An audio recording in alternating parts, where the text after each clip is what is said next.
जो फ्लाईओवर है ये यहाँ की जनता के लिए नासूर बन चुका है और यहाँ लगातार और हर दिन ऐसे ही हादसे अब हो रहे हैं। क्या थक लिया, वो गाड़ी फुट्टी तुम्हारी फुट्टी थी जी। जब भी कुछ ना हो, भी कुछ ना हो, रोज हादसा हो।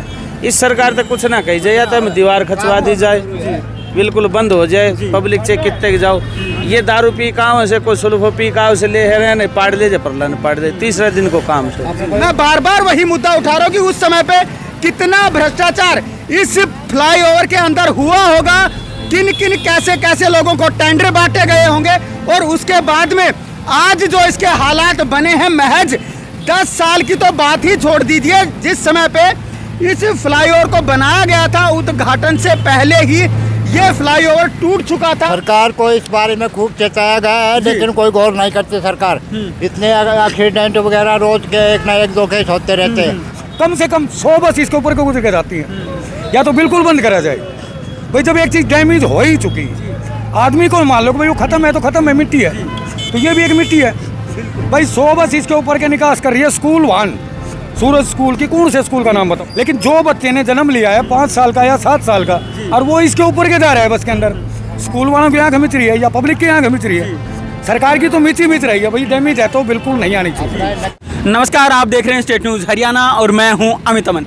एक बार फिर से वही जगह कोसली फ्लाईओवर और वही हादसा, लगातार हादसे हो रहे हैं यहाँ पे। कल ही शाम की घटना है जिस समय पे ऐसे ही एक ट्रक के ऊपर ये गिरा हुआ था और एक फिर सुबह एक दूसरे ट्रक के ऊपर ये गिरा हुआ है। ट्रक यहाँ से निकलने की लगातार कोशिशें कर रहे हैं, लेकिन सरकारें चुपचाप बैठी हैं, कुछ करना चाहती नहीं है। और वही चीज़ें मैं आपको बार बार दिखाने और बताने की कोशिश करता हूँ कि यहाँ पे आखिर होता क्या है और किस प्रकार से सारी चीज़ें हो रही हैं। जिन ट्रकों को यहाँ से बिल्कुल बैन कर दिया गया है, या बड़े अगर वाहनों की बात करूँ मैं, तो उनको इस फ्लाईओवर के ऊपर से गुजरने से मना कर दिया गया, लेकिन उसके बावजूद भी ये यहाँ से गुजरने की कोशिश करते हैं। और यहीं पे जो हालात हैं वो यही बनते हैं और वो आप यहाँ पे देख ही सकते हैं कि किस प्रकार से उस साइड से और यहाँ तक बीचों बीच ट्रक के ये निकला हुआ है।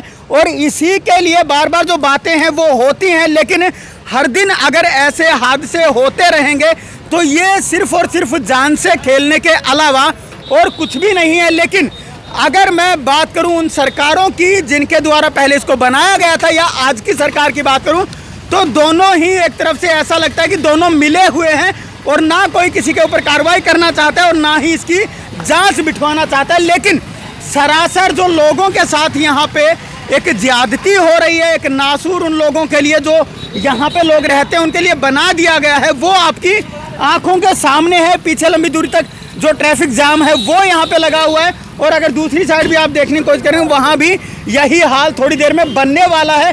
लेकिन अब भी धीरे धीरे करके जो वाहन है उनको इसके नीचे से निकाला जा रहा है, वो भी मैं आपको दिखाने की कोशिश करूँगा कि किस प्रकार से यहाँ से भी वाहन निकल रही है। वाहन यहाँ से निकलता हुआ आपको नजर आएगा और वो किस प्रकार से निकल रहा है ये भी आप देख सकते हैं। इधर मैं आपको दिखाने की कोशिश करूंगा कि किस प्रकार से इनको निकाला यहाँ से जा रहा है, तो वो भी आप देख सकते हैं कि ये जो फ्लाईओवर है ये यहाँ की जनता के लिए नासूर बन चुका है और यहाँ लगातार और हर दिन ऐसे ही हादसे अब हो रहे हैं। तो सरकारें कब चेतेंगी, ये एक बड़ा सवाल अब बनता जा रहा है, क्योंकि बार बार ये हादसे यहाँ पे होना किस ओर संकेत करते हैं ये भी एक बड़ी बात है। और वाहन में लगातार उधर आप देख सकते हैं कि जो वाहन है वो लगातार वहीं से निकाले जा रहे हैं जहां से कि जो पोल है वो गिरा हुआ है और उसी के नीचे से उन वाहनों को लगातार वहीं से निकाला जा रहा है। अब पुलिस की जो जिम्मेवारी है वो किस प्रकार की यहाँ पे बनी हुई है वो भी आप देख सकते हैं। लेकिन साफ तौर पे अगर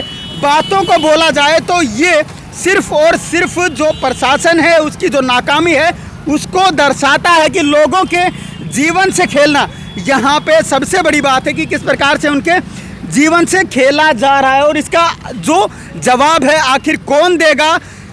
अगर बात करें विधानसभा की तो उसके अंदर खड़े होकर के कोई भी नेता कुछ भी बोल देता है जिसकी कि कोई प्रामाणिकता होती नहीं है। मैं इसलिए बोल रहा हूँ क्योंकि वहाँ पे खड़े होकर के बार बार इन चीज़ों को बोला गया है कि इस फ्लाईओवर का जल्दी से जल्दी जो निर्माण है दोबारा से वो करवा दिया जाएगा, लेकिन उसके बावजूद भी जो चीज़ें हैं वो धरातल पे उतर नहीं पाती हैं। नाम मार्च का लिया जाता है, लेकिन आधी मई गुजर जाने के बाद भी कुछ भी नहीं होता। और वही चीज़ें यहाँ पे बार बार आपकी आंखों के सामने आपको दिखाई भी दे रही होंगी कि किस प्रकार से लोगों को यहाँ से गुजरना अब पड़ रहा है। तो ये सारी की सारी जो चीज़ें हैं, ये प्रशासन की और सरकार की जो नाकामी है उसको दर्शाती है कि कैसे सरकार और यहाँ का जो प्रशासन है वो बिल्कुल ही फेल हो चुका है। सरकार कुछ करना चाहती है, नहीं करना चाहती है, वो सारी चीज़ें भी आपके सामने है। लेकिन जब जिस समय पे 2010 के अंदर इस फ्लाईओवर को बनाया गया था, तो उस समय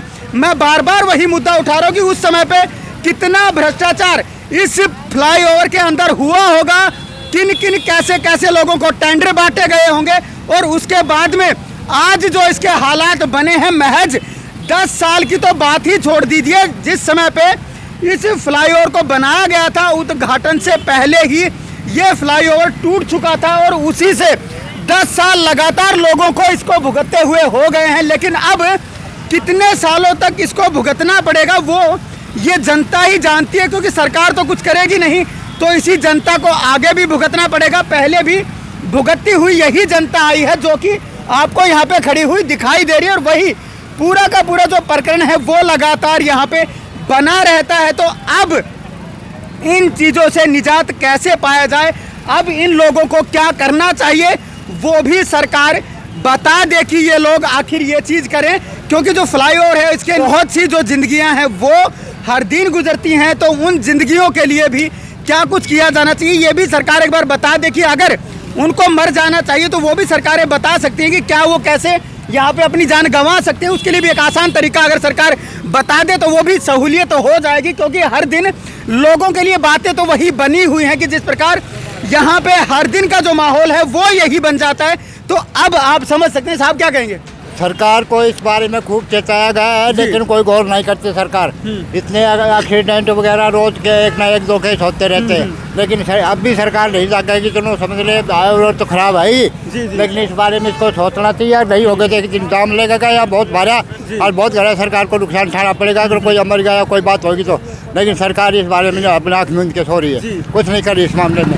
सरकार ने ज़्यादा से ज़्यादा हो सके इसको जल्दी जल्दी से करवाना चाहिए। आने जाने वालों को कितनी परेशानी होती, कितनी लंबी लाइन लग जाती है, लेकिन कोई मतलब वो नहीं करता। इसके बाद बस कागजों में कार्रवाई करते हैं, अब हो जाएगा। लेकिन ये हादसा किसी बड़े हादसे में बदल सकता था, बड़े हादसे में बदल सकता था। धरातल में कोई काम नहीं हो रहा, सिर्फ काम तो हो रहा है। यह सरकार जो काम करती है वो बिल्कुल ठीक नहीं करती कोई भी काम, इससे कोई संतुष्ट नहीं है। तो हम तो यही कहेंगे बस सरकार को जागो या फिर धरना देंगे या प्रदर्शन देंगे, फिर सुनाई करेगी। वैसे नहीं तो अब कोई मर जाएगा तब, तो इससे अच्छा अपने पहले प्रशासन अपने सूचित होकर इसको काम को सुचारू रूप चालू करे तो बढ़िया रहेगा। बिल्कुल, जो लोग हैं वो किस प्रकार से परेशान हैं वो आप समझ सकते हैं। यहाँ पे लोग अपनी अपनी जो बातें वो बता रहे हैं और किस प्रकार से यहाँ की जो जनता है वो कितनी परेशान है, ये इन लोगों की बातों से आपको पता चल जाएगा कि किस प्रकार की यहाँ पे जो हालात हैं वो बने हुए हैं। और ये लोग हर दिन इसी चीज को भुगत रहे हैं जो कि यहाँ पे रहते हैं या यहाँ से हर दिन जिनका गुजरना होता है। क्या कहना चाहते हैं। ये पत्थर भी जो रखे हैं ये भी गलत सही है, वहाँ उसमें रख दो और पीछे कर दो, इसमें और ज़्यादा अवगन होता है। इसमें दिक्कत आती है इन पत्थरों को। हाँ, ये पत्थर भी नहीं हटाएगा। क्या कहना चाहते हैं साहब। मगर ये जो पत्थर यहाँ रखे हैं ये इसको वहाँ रखवा दो, कोई आगे नहीं आए, अपने आप ही सीधा मारते हैं, खुला देख के टक्कर भाग जाते हैं। अभी ये 10 मिनट नहीं हो इसको लगाए हुए। लेकिन ये तो हर दिन का ऐसे ही काम रोज का काम है ये तो। रोज का काम क्या कहेंगे, यहाँ तो जाने भी जा सकते हैं ऐसे तो जा ही पड़ी। शायद एक व्यापारी के सर के ऊपर अगर भाई दे कोई निकलता बीच से तो उसके सिर पे पड़ना था। ये पीछे व्यापारी मर गया, हमारे एक्सीडेंट हो गया था बहुत मुंडा, जबकि सरकार को नहीं पता था, जब नहीं कहता था। उसके बाद जब भी नहीं कहते सरकार से आगे कह सकते कि अब तो एक दो और होंगे, ऐसे हालात होगी, पुल आ गई, डुल्डर टूट गया, 2-4 आदमी एक आगे गाड़ी और होती तो और बहुत एक्सीडेंट होना था। शुक्रिया तो परमात्मा का बच गया। ये जो लगा रखा है बैरिकेड ये भी इन्होंने गलत लगाया है, 1-2 और आगे पीछे करना था, ये हटाना था। 20 सही होगा जो 20 को लगा रखा है, इससे भी एक्सीडेंट होता है कि आने वाली गाड़ियों को बहुत परेशानी होती है। तो मैं तो सरकार से यही कहूँगा जल्दी जल्दी करके इसको ठीक करवाया जाए, नहीं तो और बड़ा आंदोलन हो जाएगा इसके बारे में। अब ये लोग आखिर सरकारों से क्या उम्मीद करें, जो लोग यहाँ पे रहते हैं तो उनकी जो सिचुएशन है वो आप समझ ही सकते हैं। कुछ बोलना चाहते हैं आप लोग। भाई बोलना चाह पूरे कोयले को मर जाएगा तो बेहतर होगोगे। मर भी लिया ना पहले कार फूटी ऊँचा काल एक बाई कालो बचो, आज एक 3 व्हीलर वालों बच को, रोज क्या सरकार क्या करेगी। जी या तो कोई आदमी बैठाया जाए उरे, जो ठाणे वालों लट्ठों जैसे कई जगह नाका पोस है या कहीं भी होता है बिल्डिंग एरिया में होता है। अब भाई एक आदमी ड्यूटी लगा दे, बड़ी गाड़ी आओ उठा दे थोड़ा सा निकल जाएगी, छोटी आओ तो लेकिन ये बड़ी गाड़ी निकलेगी कहाँ से? ये तो डैमेज घोषित है, इसके ऊपर तो जा ही नहीं डैमेज सकते। घोषित है तो फिर इसको परमानेंट बंद कर दिया जाए। भाई जरूरी थोड़ी है, आज तो यहाँ से कल ने बच्चों की बस जाती है स्कूल की, इसके ऊपर के जाती है। यदि ये गिर गया और जब छोटे छोटे बच्चे मर गए, आजकल एक एक बच्चा है सबके, आपके भी मेरे भी इनके भी एक एक बच्चा है ना, कम से कम 100 बस इसके ऊपर के गुजर के जाती है। या तो बिल्कुल बंद करा जाए। भाई जब एक चीज़ डैमेज हो ही चुकी, आदमी को मान लो कि भाई वो खत्म है तो खत्म है, मिट्टी है तो ये भी एक मिट्टी है। भाई 100 बस इसके ऊपर के निकास कर रही है स्कूल वाहन, सूरज स्कूल की, कौन से स्कूल का नाम बताऊं मैं? और ना सिर्फ वो बच्चे, नीचे जो रहने वाले लोग हैं वो उनको तो है ही है, लेकिन आप एक चीज को मानो ना, वो तो कमाया खाया है नीचे, लेकिन जो बच्चे ने जन्म लिया है 5 साल का या 7 साल का और वो इसके ऊपर के जा रहा है बस के अंदर, स्कूल वालों की आंख मिच रही है या पब्लिक की आंख मिच रही है, सरकार की तो मिच रही है। भाई डैमेज है तो बिल्कुल नहीं आनी चाहिए, कहीं के घूम के आओ, उनको रास्ता दो। भाई बच्चे सभी के इच्छार हैं, छोटे छोटे बच्चे जाते हैं, कोई 5 साल का कोई 7 साल का स्कूल वाहन में, और जब ब्रिज डैमेज है तो डैमेज है। मैं इतना ही कहना चाहता हूँ। बिल्कुल सर, क्या कहेंगे इस बारे में? हर दिन आप लोग यहाँ से गुजरते होंगे। भाई कुछ ना कह थक लिया, वो गाड़ी फुट्टी तुम्हारी फुट्टी थी जी जब भी कुछ ना हुई, रिब भी कुछ ना हुई, रोज हादसा हुआ। इस सरकार तक कुछ ना कही जाए, या तो हमें दीवार खचवा दी जाए, बिल्कुल बंद हो जाए, पब्लिक चेक कितने के जाओ। ये दारू पी काव से कोई सुल्फो पी काव से ले रहे नहीं पाड़ ले, परला ने पाड़ दे, तीसरे दिन को काम से। अब मैं घर आया तो मेरी गाड़ी उरे खड़ी है, मैं दुकान पे भी ना जा सको, फर्क इतना से मेरी दुकान उड़ा के उरे लगा के मैं अपना काम लाग गयो। जो बाहर पब्लिक जागी उन तो बहुत भारी परेशानी है। बिल्कुल।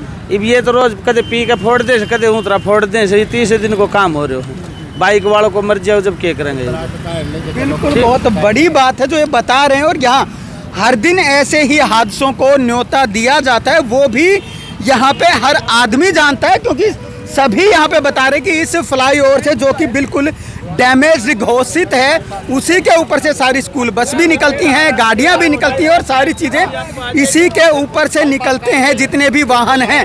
तो उस टाइम पे आखिर होगा क्या जब कोई बड़ा हादसा हो जाएगा? सैकड़ों बसें इसके ऊपर से डेली जो बच्चों से भरी हुई होती हैं वो भी यहीं से निकलती हैं। ये इन आसपास के लोगों का कहना है जो आप साफ तौर पे सुन चुके हैं। तो अब जिम्मेवारी आखिर किसकी बनेगी और क्या होगा? क्या सरकार कोई कार्रवाई करेगी? क्या कोई कदम उठाएगी? ये बड़ा सवाल है। नमस्कार, धन्यवाद, जय हिंद, जय भारत।